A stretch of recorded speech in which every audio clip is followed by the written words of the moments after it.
Thomas's Milkshake Muddle. Once a year, the children of Sodor are all invited to a special summer party. There was to be ice cream and cake for everyone. Every engine wanted to be the one to take the children to the party.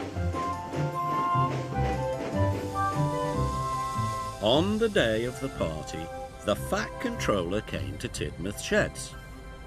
Thomas hoped that he would be taking the children, but the Fat Controller chose Emily.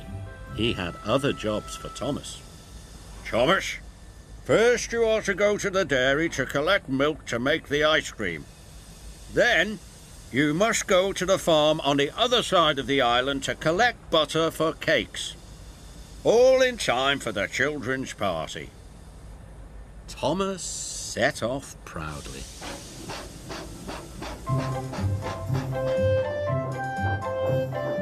When Thomas arrived at the dairy, the manager told him he was to take the milk churns to the ice cream factory. "You have to go very slowly," he told Thomas. So Thomas steamed carefully away.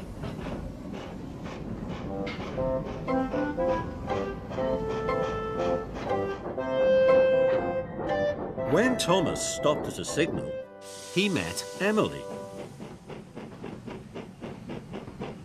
"Hello, slow coach," she whistled. "I'm not being a slow coach," huffed Thomas. "I'm being reliable." "If you weren't a slow coach," Emily sniffed, "the Fat Controller would have given you my job."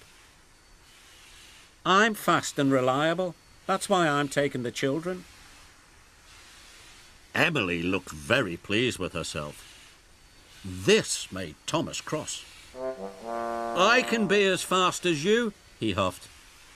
"I'll race you to the next signal," Emily whistled, and she steamed quickly away. Thomas wheeshed after her as fast as his pistons would pump.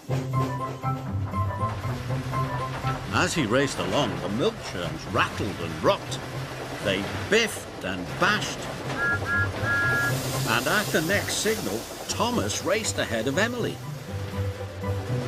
Thomas was very pleased. He steamed off for the ice cream factory. But he had completely forgotten about going slowly. The ice cream factory manager was very happy. Thomas had delivered the milk in record time. Now the factory could make the ice cream for the party. But when the manager looked into one of the churns, he was very surprised. "This milk is almost butter," exclaimed the manager. The factory manager asked Thomas if the churns had rattled around. Thomas looked worried. "If you shake milk for long enough, it turns to butter," he told Thomas. Thomas was very upset. The factory manager was cross. "You must go back to the dairy and get more milk. And remember to go slowly this time," he said sternly.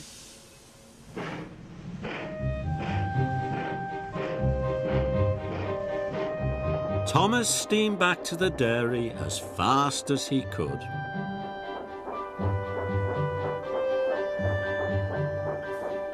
When Thomas arrived back at the dairy, the Fat Controller was there. He was very cross.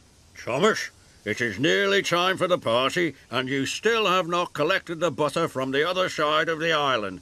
The children will have no cakes for the party." Thomas felt terrible. Thomas trundled slowly and carefully back to the ice cream factory. He didn't feel reliable. He had let everyone down.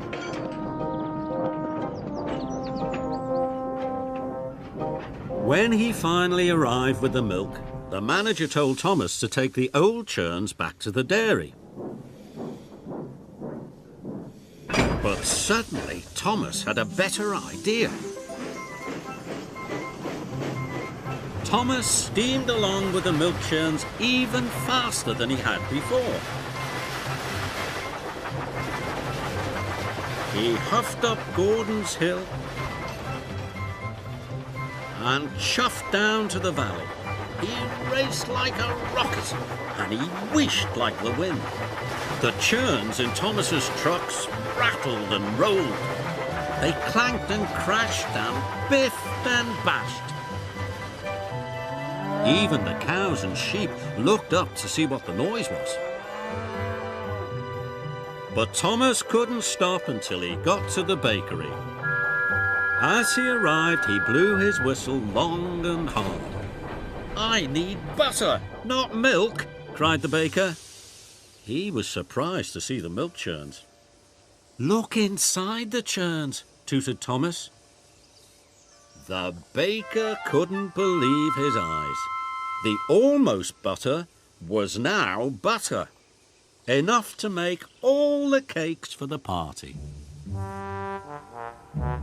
The Fat Controller had heard what Thomas had done. He came to see him. Thomas thought the Fat Controller would be cross. He was very worried.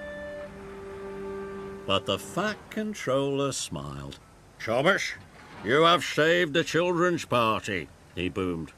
"So today that makes you the most reliable engine on the whole of Sodor." And later, Thomas had his most important job yet. As guest of honor at the children's party. There was lots of ice cream and plenty of cakes. Everyone had a wonderful time. The children cheered for Thomas. Thomas felt very proud.